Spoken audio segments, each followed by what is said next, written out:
ধর্ম পালন করুন, রাজনীতি করুন, হিংসা আমি করতে দেব না। আর পুলিশকে ব্যবহার করে হিন্দু লোকেদের জেলে পোড়া এ ব্যবসাও আমি বন্ধ করব। আমার নাম শুভেন্দু অধিকারী। আপনারা সবাই ভালো থাকবেন, আপনারা সবাই ভালো থাকবেন।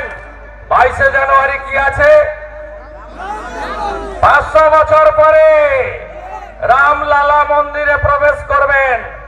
নন্দীগ্রামের 17টা অঞ্চলে 17টা মন্দিরে সকাল থেকে কীর্তন হবে, যজ্ঞ হবে, দুপুরে প্রসাদ বিতরণ হবে, সন্ধ্যাবেলা মন্দিরকে আলো সাজানো হবে। আর সংক্রান্তির পর থেকে আমি লক্ষ লক্ষ দ্বীপ বিতরণ করব ক্যাম্প করে। সব বাড়িতে প্রদীপ নিয়ে যাবেন আমার ক্যাম্প থেকে। সব বাড়িতে 22 তারিখ সন্ধ্যাবেলা আপনারা প্রদীপ জ্বালাবেন। 500 বছর পরে ভগবান রাম তার জন্মস্থানে প্রবেশ করবে।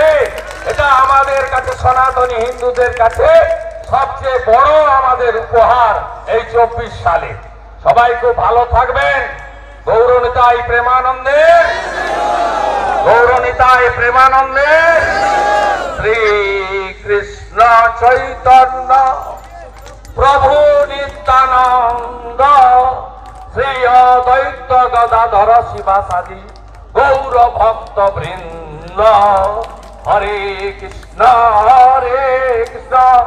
কৃষ্ণ কৃষ্ণ হরে হরে, হরে রাম রাম রাম হরে হরে।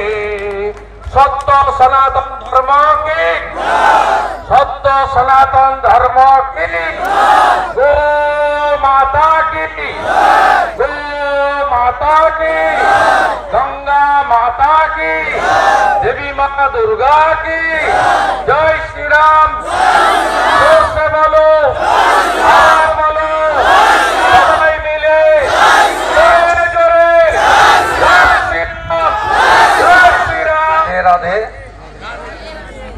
সমবেত ভক্তমণ্ডলী, আপনাদের সবাইকে সনাতন সংস্কৃতি মেনে আপনাদেরকে আমি শুভেচ্ছা জানাই, অভিনন্দন জানাই।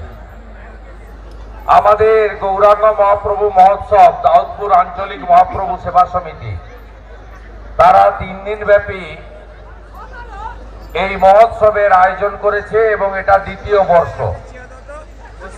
গত বছর শুরু হয়েছিল ছোট আকারে, প্রচুর মানুষজন এসেছেন, ধর্মকর্ম করেছেন, নাম সংকীর্তনে অংশগ্রহণ করেছেন, প্রসাদ নিয়ে।